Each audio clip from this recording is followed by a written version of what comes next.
This episode of Dimed Out is brought to you by Box, for when you have too many things on their own and you need somewhere to put them. Box. Yeah, at this point, I am just pretty much a mix of a homeless Robert Smith from The Cure and a character from a 90s J horror film. It's Friday, I'm in love. Maybe if you don't want to talk, you could just listen.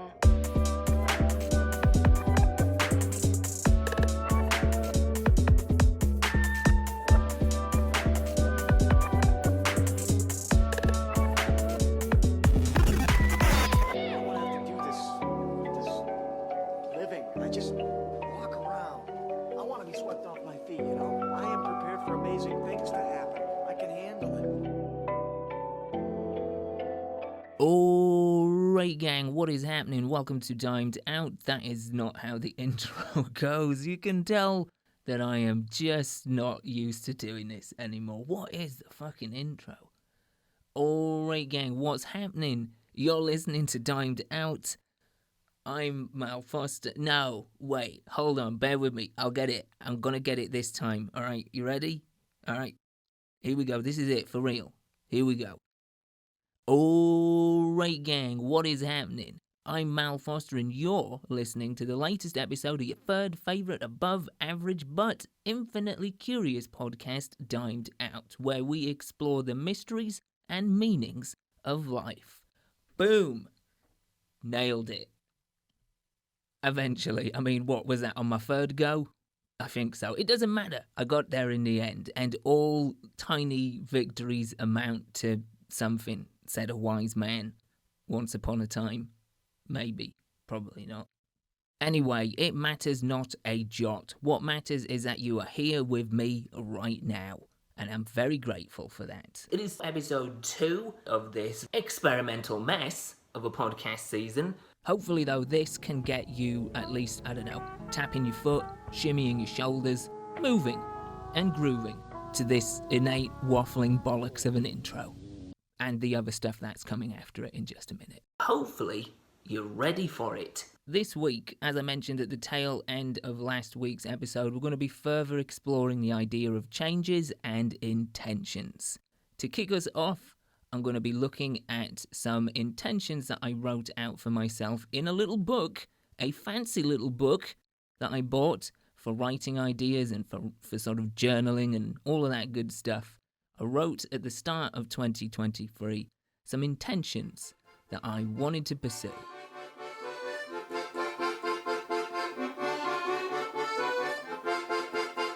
The main one for me, there's two things. Well, no, actually, there's more than two things. There is getting myself to my targets on my health and fitness journey. There is finishing the book that I've been working on for the best part of 4 years. Yeah, not making time for that either. That's getting done this year. There's no even a quibble about that. I'm finishing it. The third thing is also book related, but it's writing in a book. Not writing a book, but writing in a book. The idea being that it is going to prompt me to journal a bit more, to kind of talk to myself through the medium of penmanship about some of the stuff that's going on, things that I'm happy about, things that I'm not happy about, things that I want to work on. Just a general state of being, to communicate with myself a little bit more. So, yeah, that is one of my big intents for this year. Yeah, communicating with myself more, jotting things down in a journalistic, diaristic fashion outside of this, and also just having this on handby, or standby. Standby or handby, whatever, to jot down ideas I have, creative ideas, what have you. So, I've had this book for a little while, and for some reason, I don't know why, I've written on the first page Alexander McQueen, Chris Cunningham, and Joel Peter Whitkins, or Whitkins. I know who the first two are, don't know who the third person is, but presumably these are people that I've been meaning to do a deeper dive into for research purposes, maybe for the podcast, I don't know. Anyway, so the book starts with a quote from Chuck Palahniuk from the book Choke, and the quote is, "I can be good again, but I have to start small.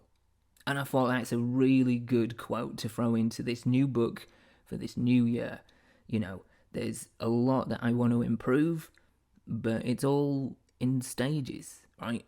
It's all in stages. So I can be good again, but I have to start small. Alright, so here we go. I'm going to read verbatim from my journal / diary / idea book. There is a name for this. I did find it on YouTube. It was a YouTube video which kind of really prompted me to do this, and I cannot remember for the life of me what the fella called it. It's a something book. Anyway, this is me reading verbatim from my something book, the first few entries from January. I want to stop constructing / premeditating arguments and conflicts. A habit that I've developed and allowed myself to embrace all too easily is imagining scenarios that would trigger issues / problems that I've buried or stuffed down inside. These scenarios often rapidly descend into arguments or angry monologues delivered by me. I believe that I construct these scenarios because I find it difficult to convey or communicate issues / problems that I have. Therefore, in these imagined exchanges, I'm purging in a safe environment where nobody gets hurt. That's my perception, at least. That's why I think I do it, but it's bullshit. Even in this safe environment, somebody does get hurt. Me. This in itself is becoming another form of self-mutilation / destruction, and I need to stop it. I need to work on communicating externally my issues, my problems, etc. I need to stop allowing myself to become a sponge. I need to allow myself to be more authentic in every department. It is almost like a manifesto at this point. All of this is true, by the way. I have developed this weird, unhealthy habit of kind of constructing and imagining how an argument with somebody may go, what I may say. It's almost like I'm writing a script and rehearsing the lines because I feel it's going to happen, or just in case it happens. And it's kind of fucked up, and I want to stop it. But I am right in what I put here, that it is just another form of self-destruction. I've always kind of had a self-destructive tendency, for reasons of which I really don't understand. You know, self-esteem issues probably, but I have found ways throughout the decades to just kind of chip away at myself, and this is another one, and it's not good.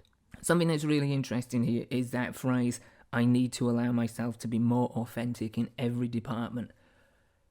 One of the things that has been an issue for me moving here 4 years ago is losing a sense of identity, losing a sense of who I am or who I was. You know, I talked about earlier, or in the previous sort of setup episode, about doing things that I used to do, you know, finding my way back to little bits of me that I used to sort of just embrace and would let flourish, that I've just sort of let go. So, yeah, allowing myself to be more authentic in every department, I think, is a good way to kind of reconnecting, re-establishing, and growing and further developing my identity, who I actually am. I've made a deliberate point to distinguish between I wants and I needs here, because that is something I genuinely believe in. There is a great deal of power in distinguishing between wants and needs. You know, having worked retail, I can tell you a lot of people don't know the difference, or they just have merged the two to the point where both of them are completely meaningless. And they're not, because there's a huge gulf of difference between want and need. When spending time alone, I need to diversify my actions. As much as I've loved playing through Fallout 4, again, there are other things that I enjoy doing or would enjoy doing. There are other things that will bring me peace, joy, and fulfillment. And it's true, as much as I do love Fallout 4, as much as it's been great to play it again after a number of years, I need to make time to do other things. I really do. It is a bit of a cycle. When I find a game that is a good time sink, that is a good way for me to kind of not be in my own head, I will plow so much time into it. And the thing with something like Fallout 4 is you can plow basically an infinite amount of time. So yeah, when spending time alone, I do need to diversify my actions. And that includes getting out and doing things, even if it's just going to see a movie by myself, or I went to an open mic night near the university a couple of weeks ago, and, it wasn't the greatest showcase of talent, but it was getting out, it was hearing live music, which I miss. That's something else, that's another intent. I want to go see more live music this year, because it has been years. And that is very much a part of who I am. That is very much within my core identity, and I want to claim that back too. I will be faceless and nameless for places, but I will keep us the same. And I'll let the darkness run away from our hearts. I will keep turning on back. I also need to push myself into ventures to reconnect with and further develop the chance to do more, to see more, to experience more when I have a time by myself. I kind of covered that in the introduction episode. Yeah, I just need to get out and do more, and see more, and be more. This is an interesting one, and this is a real moment of self-reflection that I've jotted down here in my book. I want to stop listening to music as a way of pure escapism and time-letting. As a way to just kind of funnel myself into a small vacuum and to pass the time. I have been guilty of just diving into music as a form of escapism, which is not a bad thing. That can be a really healing thing. It can be a thing that I've needed in the past, but it gets to a point where sometimes I'm just doing it to time-let, like bloodletting, but with time, and it kind of takes away the luster of music. It takes away the sort of pure enjoyment of it. I've written here, I love music, I always will, but for years now I have relied on it to escape from things, and that's not a bad thing. In many instances, it's been a really healthy practice, but like most things, too much can be bad for you. So, yeah, pretty much what I've just said there. This is another really interesting point, and honestly, I have only done this the once, but it has been very good for me, just allowing myself to write freely, to not think about what I'm writing as much, and just let it sort of flow out. So I've written here, I want myself to be free of headphones more frequently. I want to hear background noise, snippets of strangers' conversation, ambience from afar, the soundtrack to life happening around me in real time. And again, that's another thing that I've done since my teens, essentially. Headphones in that vacuum, just me and the music. And again, it can be a good thing, it can be a really healthy thing, it can be a much needed thing, but I feel like it is becoming a bit of a crutch. And I feel that there is a time for that, and there is a time to be plugged into the world around you. So I'm trying to do more of that. That is an intent for this year, to be more in tune with the what did I put? The soundtrack to life happening around me.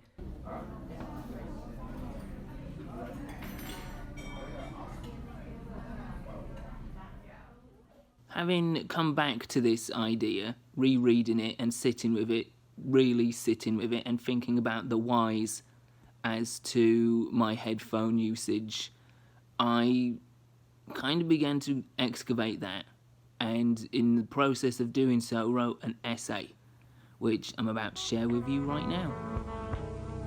For as long as I can remember, I've been semi-permanently attached to a pair of headphones, to the point that I fully acknowledge that if, for some reason, there is a multiverse version of me that has an action figure, the included accessory is no doubt a pair of over-the-ear headphones. But why have I been plugged in for so long? Like so many of its kind, it's a question I've never really taken the time to ponder, partly, if not wholly, because the potential answers are hard to face, let alone acknowledge. From the days of curating mini-discs to the incredible ability to stream whatever I fancy, I've assumed my constant love of music has been the explanation behind the headphones, and in some ways it has. But now that I'm at a stage in life where I'm ready to at least glance at the things that I've evaded, I'm starting to think it's not all about the tunes. Recently, I listened to sound editor Christopher Endresen talk about his work on the amazing feature film The Worst Person in the World, and during the interview he touched upon how the absence of sound can be just as, if not more powerful, than the presence of sound. And strangely enough, that resonated loudly with me. At the start of this year, I set myself the intention, not the resolution, but the intention to remove my headphones more often and be in tune with my surroundings. This is partly down to social anxiety and self-doubt, but there is also a genuine sense of solace to be found here. As strange as it might sound to some, on occasions when I've had my hoodie pulled up along with the volume, I've experienced a sense of invisibility, which is really kind of comforting. With music and headphones, I've built a fortress of solitude that comes with wall-length windows. I'm part of a whole without standing out. I'm camouflaged in a communal scenario, jacked into my own low-key matrix via a 3.5mm cable or a pair of Bluetooth buds. I can be included in the world without actively engaging. And without actively engaging with other people, then I'm less likely to inflame my insecurities. I'm less likely to feel awkward or unworthy. And if I don't actively engage, then I can't be hurt. Yet by looking in from the safety of the outside, on some diminished level, I can, vicariously, scrape a sense of human connection. Going to the cinema by myself has had a similar effect over the years. It means that I can meet the necessary quota of personal observations, philosophies, and feelings that I need, all from the comfort of my own safe shell. It's kind of like microdosing for the introverted yet sensitive human within. To quote the always brilliant Phoebe Bridgers, I love a good place to hide in plain sight. but as much as headphones have become somewhat of a shield regarding social anxiety, they're not solely protecting me from the wider world. No, the main reason, I believe, that I've become so attached to headphones for so long is because they're helping me drown out my interior dialogue. Recently, I had a conversation with a complete and total stranger at a party, which in its own right is a massive achievement. But more than that, this conversation further emboldened this theory that I have by the fact that this stranger told me that he no longer listens to the radio in his car on long commutes. He just drives in silence, leaving plenty of space for his thoughts. And I told him, that sounds absolutely terrifying. Dramatic, yes, perhaps, but true nonetheless. For years, I have found numerous distractions with the, albeit largely subconscious purpose of avoiding things. Responsibility, hardships, grief, the possibility of good things happening to me, the possibility of criticism, both internally and externally. Going back to what Christopher Endresen said about the absence of sound and how it can be just as, if not more powerful than the presence of sound, it's true. And sometimes that power can be overwhelming. In fact, a lot of the time, that power can be overwhelming. I think that's why, with the use of headphones, to some extent, I have drowned out the things that I don't want to or simply don't feel capable of dealing with. After all, if you can't hear it, then you can't recognise it. And if you can't recognise it, then you can't realise it. And in some instances, this can be a good thing, a protective thing, a soothing thing. Especially when anxiety and depression has your brain scrutinise and agonise over the past or leave you conjuring future scenarios that haven't happened. Hypotheticals or poisonous laments that can quickly spiral. But like all things that make us feel good, when unregulated and unbalanced, it can become numbing and destructive in the long term.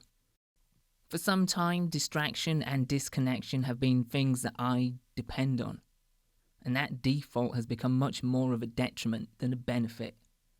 So, as scary as it might be at times, and God knows it can be scary, I need to make myself more present in the present. More available and attuned to the world around me, and to the thoughts and emotions and concerns within me. That's why I'm trying to unplug from the constant, purposeful stream of diversion.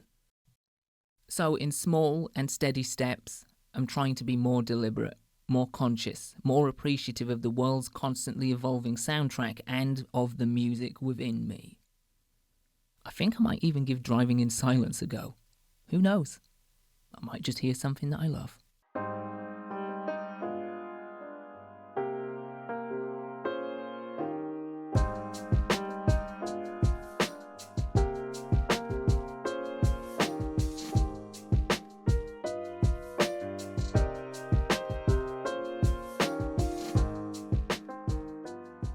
One of the biggest changes to occur in 2023 was a new job. My first job in radio. That's right, tinkering about in my home office, making your third favourite above average but infinitely curious podcast, along with a few other credentials and skills.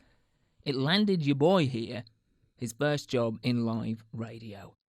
In fact, I'm just slipping into radio voice for you now. Isn't that a treat? Yeah. First job in radio, in live radio. Exciting, right? Yeah?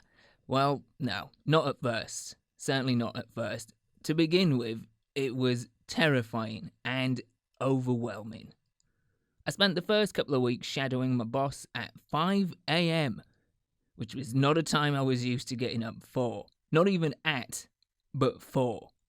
As in, I had to be up earlier than that to be at work to start at 5 a.m. Oh, it was rough. Alright, real quick, because although traffic will definitely be on my side at 5:20 a.m, I am running a touch late.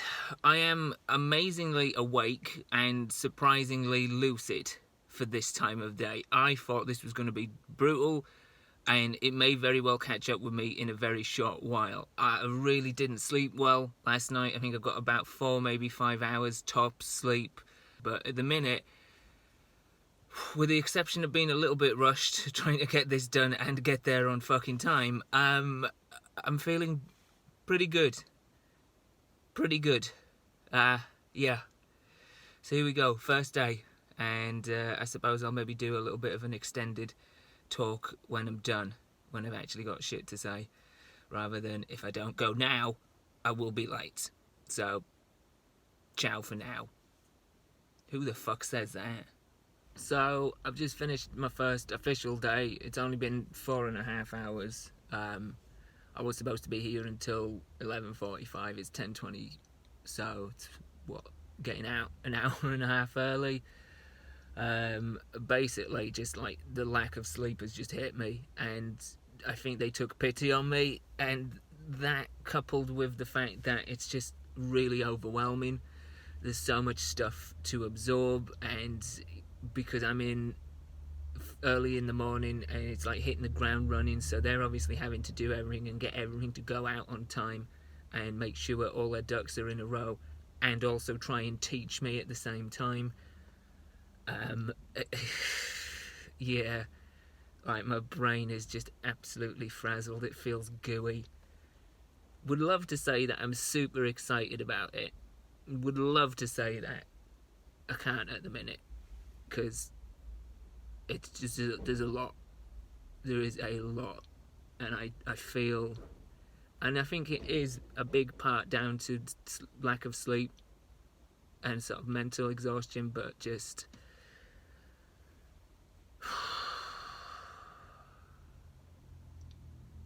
yeah.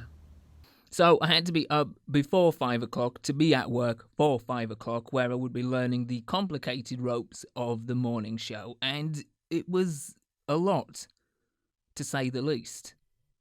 To be fair, the whole thing was a struggle to begin with, even recording promos and jingles. I've not even armed the fucking microphone.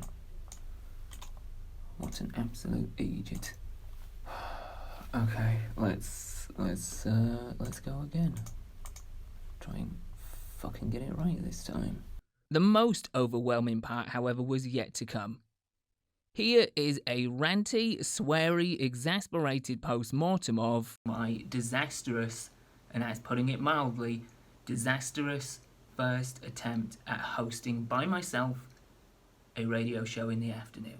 My brain has been absolute mush for the last 2 hours. I spent I want to say an hour and 10. And even then, I was really pushing it. I was not ready, sat at the desk, ready to go, until about a minute and 20 seconds before the first break. I spent an hour and 10, hour and 15 maybe, I don't even know, doesn't fucking matter. I spent a good chunk of time putting together exactly the order of things. So this is coming up first, then I can say this, then I can forward promote these programs coming up, then I can stick this sponsored slot in. All of that, getting the structure sorted, spent over an hour doing that. Get there with a minute to go. The first segment comes on, and it is a completely different news story to what I've got written on my page. And I look for where that is on my pages, and it's not until the second hour. And then it becomes very apparent that the national feed is an hour ahead, so we're an hour behind. So I've basically spent an hour and change getting this thing together as tight as possible. I'm rushed, I'm stressed, my brain's a bit gooey, but I'm pretty happy with how it's looking. And then I realise everything's topsy-turvy. And from then, it's a case of trying to figure it out, because I've numbered all my pages, and there are certain sponsored slots which need to be played at certain times. So I'm just in an absolute tizzy. I can't even think straight. I am cursing to myself. I am just going absolutely rag, as they would say back home, and having a bit of a meltdown. And I really just kind of struggled, because the things I'm telling people in that first bit, and it might not have even been the first bit that I realised. I honestly can't remember. My head is just battered. It might have been the second segment. But a good chunk of the time into the first hour, I realise everything's flipped about. And I'm telling people, this is coming up in 15 minutes. This is coming up in 20 minutes. And it isn't at all. At all. It's coming up in like an hour and change. Or I'm just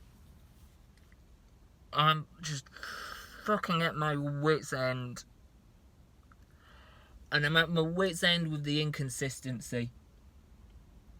I feel like I just keep flip-flopping from being stressed beyond belief. Like, I've made mad dashes in the airport thinking I've got 5 minutes to get to the gate, stressed. And then there's this.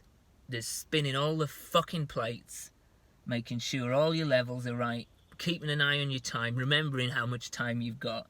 My fucking nerves, my anxiety has not been as active for, I want to say, since the pandemic. And just feeling like everything is crushing down on me. And it's the time thing as well. You have 8 minutes, 7 minutes for a segment that's coming through to get your shit together. And I'm trying to kind of reverse everything, trying to put everything from hour 1 into hour 2 and vice versa. And then also figure out, well, if I do that, where's this going? Where's this sponsored slot going? Where's this thing, whatever, going? And it's just like trying to do a mathematical puzzle on the fly within 7 minutes, and trying to rewrite stuff and reorganize stuff. Reorganize something I've spent an hour. It's taken me an hour to put this together in the first place, and now I'm improvising a complete reshuffle. And 7 minutes, and now it's 4 minutes, and now it's a minute and a half, and now it's 24 seconds, and now you've got to get ready to fade the music down because you're on in 2, 1.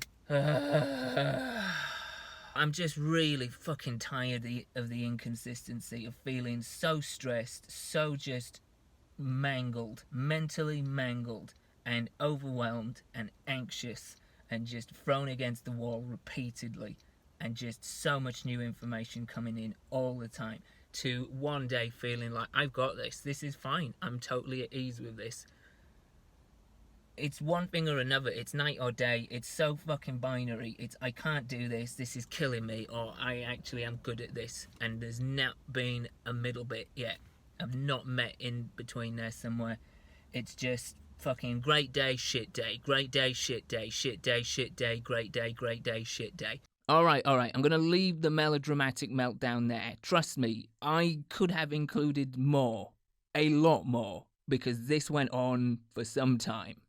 But to be honest, I think you've heard enough, and I think you get the gist. It's stressful, and it's driving me fucking potty. In hindsight, I have to laugh at this, because in the 7 months that have followed, things have gotten a lot easier. The stuff that was overwhelming to me, and it really was overwhelming, has become not exactly muscle memory, but it's definitely a lot more ingrained. This, like most things, is due to repetition, and repetition. But as much as I can laugh at this from a distance, and believe me I can, as ridiculous as this seems to me now, which believe me, it does, putting this segment together, listening to and watching the footage of this again for the first time since that moment, I do have sympathy for past me. I'd love to say that I'm good with change, especially big change, but that would be a honking great big lie. I am a creature of comfort, and change is something I struggle with, but there are changes that I'm actively pursuing, changes that I need, and knowing I can persevere through paradigm shifts like this, albeit, in part with a somewhat kicking and screaming hissy fit experience, it does show that I can handle change in the long run. And it shows me that I want to get better at adapting to things that are out of my control, especially in the immediacy of the change. Or at least the early stages, because I don't think anyone really, truly is good at dealing with change in the immediate. But in the early stages, I need to get better, and I want to get better. Although, at first, a genuinely difficult and overwhelming change, the new job has turned out to be a positive change. One that can be challenging, sometimes, for the most part in a good way, but ultimately rewarding. Something else that's been rewarding is a positive change which has slowly been unfurling throughout the year. A change that was a very high priority and relates to something that I outlined in the last episode. Previously, I've mentioned how I had Become a lot more insular, and it's me that's made my world smaller. and I was wanting To change that, to get out and do things. and as I've said, that has slowly been changing. Places that I've been, things that I've done this year include going to a vineyard. It wasn't on Valentine's Day, but it was around Valentine's Day. I think it was the Sunday before, and because both me and my wife were very busy in that week, we couldn't actually do anything on the day itself. So we went to a vineyard to see an acquaintance of hers and his jazz band play. And yeah, it was nice actually. That was definitely more me. Not so much the culture of a vineyard. I think there is a bit of snobbery and a bit of pompousness to wine, but yeah, the actual setting, the location, the vibe, as it were, was really quite nice. It was really chilled and relaxing. They had all the doors open. It was a lovely warm afternoon and just actually quite relaxing. The way that I described it was like being on holiday for like 2 hours and then going back home afterwards. It really was. It was just kind of, because we had to drive a little bit out of the way. It was about a 30-minute drive out into the sort of countryside area, and lovely views, and the wine itself. I mean, I know shit all about wine. In fact, I told the woman at the serving desk it all tastes the same to me. But this wine, I think it was called Zephyr, it's actually really kind of nice, quite fruity. Liked it. Would have more.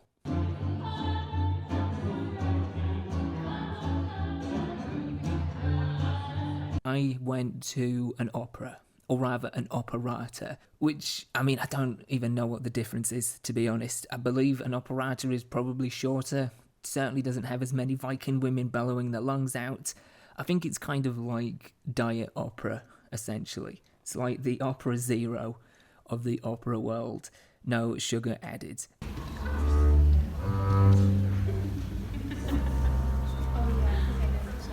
I would never have chosen to do this for myself. It's completely out of my wheelhouse. I've never considered going to the opera. It's never really been my type of music. I've never really kind of cared for that style of singing.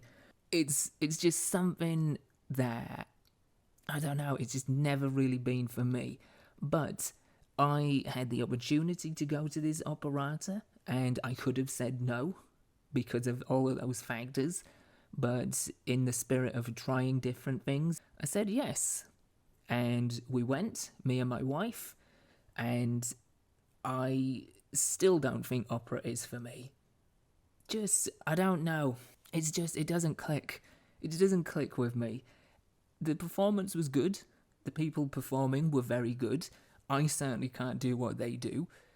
There were moments, it was a Gilbert and Sullivan thing, I think, which is a sort of more light-hearted, comedic version of an opera. It was sort of brought up into the 1960s rather than the 1890s when I think it was written and set. And yeah, it had moments where it was quite funny, quite personable. Again, the singing's good. Not my style of singing, certainly not something I would listen to by choice, but I can recognise the technical ability and the skill. But yeah, just not for me.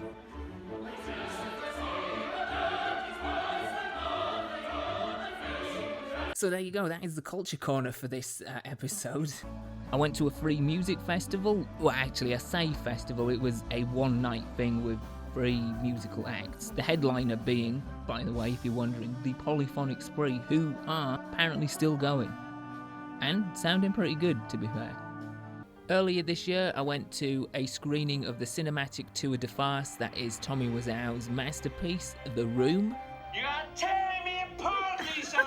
Why are you so hysterical? That is always a fun time, especially if you're in there with people that have never seen it before and you can witness in real time them trying to understand anything about the absolute nonsense that is unfolding before their very eyes. What else? The hibachi restaurant. Yeah, I went to, I think I'm saying that right, hibachi, however you say it. That place, you know, where they cook the food in front of you and the guy, the fella's doing all the tricks with his knives and he's doing the stuff with the fire. It's really hot, so many amazing smells, element of danger. You're like, I could lose a finger here, but it may be worth it because this smells and looks delicious. That place, went to one of those. Genuinely a brilliant experience. It really is like dinner and a show all rolled into one. And it's not something you would do every week because you would kind of taint the speciality of it. The speciality. It wouldn't be as special, is what I'm trying to say, if you went every week. If that became like your Sunday roast. You know, you couldn't imagine combining those two things. A Sunday roast done hibachi style. Jeez, just fireballs and Yorkshire puddings flying at you left, right and centre.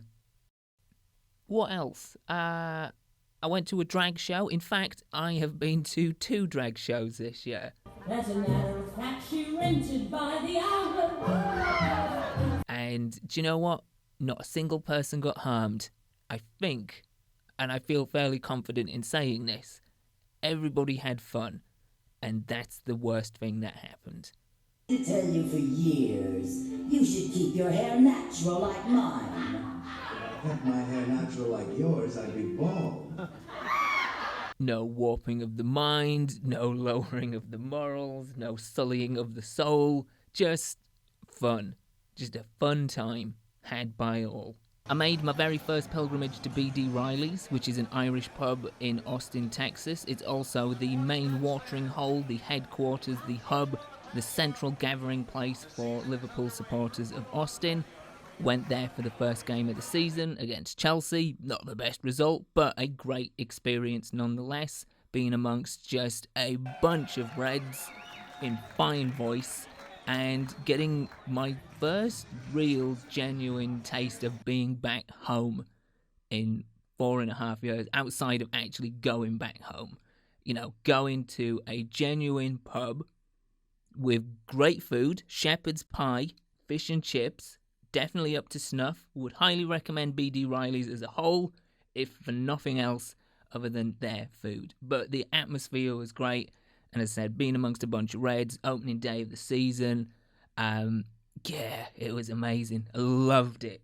Not only that, but that part of Austin, super pedestrianised, so you could walk from place to place. We went to the Alamo Draft House afterwards, which is literally like a stone's throw away. It's right across the road, essentially. So, opening game of the season at BD Riley's, couple of pints, shepherd's pie, fish and chips, and then a movie at the Alamo Draft House. One of the happiest days in goodness knows how long. You can tell, I'm just getting excited thinking about it. Just replaying that memory. Happy days.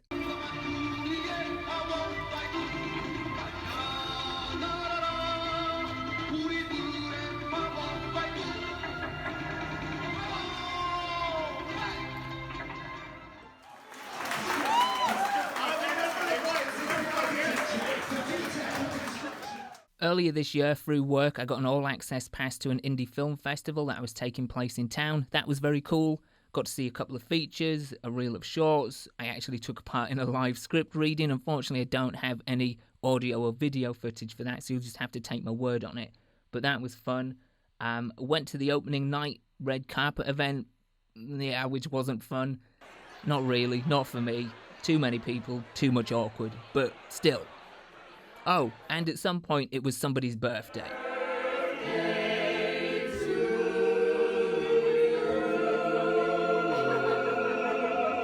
And earlier this year, I dipped a toe into the acting world for the first time in nearly 20 years. The first time since doing it at school, since studying performing arts. But that... we'll be looking at that a little bit later in the season because I don't have time to unpack that now. So, yeah, there's a little cliffhanger of sorts, I guess. In short, doors have opened this year. Partly through the new job, partly through circumstance, but also partly through my own doing. It's early days, and these are, in many instances, small steps in the grand scheme, but they're small steps nonetheless. More to the point, they're small steps forward. And on that note, that'll do it for this week's episode. If you're new to the podcast and you're digging what you're hearing thus far, then please dive into the archives, subscribe wherever you get your podcasts from. If you're listening on Spotify, other places are definitely available, but if you're listening on Spotify, I think you can leave me a voice message, which, would be pretty cool, pretty nice. So there's that. If you want to possibly be a part of a future episode, then there's your chance. Not exactly like opening the door to an Agony Uncle episode, although, no, because I am not the person that should be soliciting any kind of advice. But if you do want to leave a voice message, then yeah, that's available via Spotify. I think you just look in the description and then there's a link and it'll take you to a browser. I really should have looked this up. I should have done a little bit of research. But hey, you are your own autonomous person. You can do your own bloody research. So there's that if you want to leave me a voice message. Outside of that, you can of course get in touch on Instagram. You can find me at I am Mal Foster. You can also find the podcast on Facebook if you're still using that. I don't know who is anymore. But if you are, we're on there somewhere. Just search for Dimed Out Podcast and you'll find us. Same with YouTube. We're on YouTube. Just search for Dimed Out Podcast and you can see the video episodes of this and some other stuff, weird shit that I make and throw up there from time to time. Other than that, as always, look after yourselves and each other, and until next time, keep making those small steps forward, because they do count to a much bigger thing. Wow. Well, that was profound.